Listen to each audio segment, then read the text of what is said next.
అందరికి జయసేవలాలు తెలంగాణ ప్రజలారా. సరి గుట్కా పాండు బీజేపీ రాష్ట్ర అధ్యక్షుడిగా చేసిండు, అదే విధంగా కేంద్ర మంత్రిగా కూడా చేస్తా ఉన్నాడు.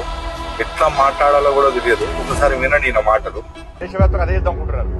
ఇక్కడనే అడ్డుకుంటే ఈ విషవృక్షము దేశవ్యాప్తంగా నారదం చూస్తున్నారు కాబట్టి ఇక్కడనే భారతీయ జనతా పార్టీ పక్క అడ్డుకొని తీరుతాం.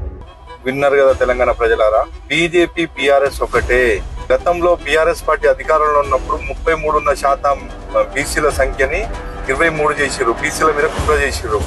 అదే విధంగా రేవంత్ రెడ్డి గారు కాంగ్రెస్ పార్టీ 42 బీసీ కులగణన చేస్తే అట్టెట్లా చేస్తారు? చెయ్యొద్దు, ఇది దేశం మొత్తం పాకుతుంది, దేశంలో బీసీలు రాజ్యం వెళ్తారు, అప్పుడు మాకేముంటదని చెప్పేసి అని Bandi Sanjay alias gutka Pandu paper leakage ఎదవ ఇలా బీసీల మీద విషం చిమ్ముతా ఉన్నారు. అరే ఎదవల్లారా, మీరు ఎంతసేపు గుజరాత్లో చెప్పులు మోసుడేనా? ఈ తెలంగాణ ప్రజల గురించి ఆలోచించరా?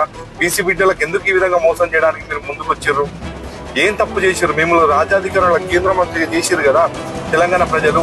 ఎందుకు మాట్లాడారు పార్లమెంట్ లో? ఎవరు సంకనాకనికి ఉన్నారు? గుజరాత్లో సంకనాకనికి ఉన్నారా?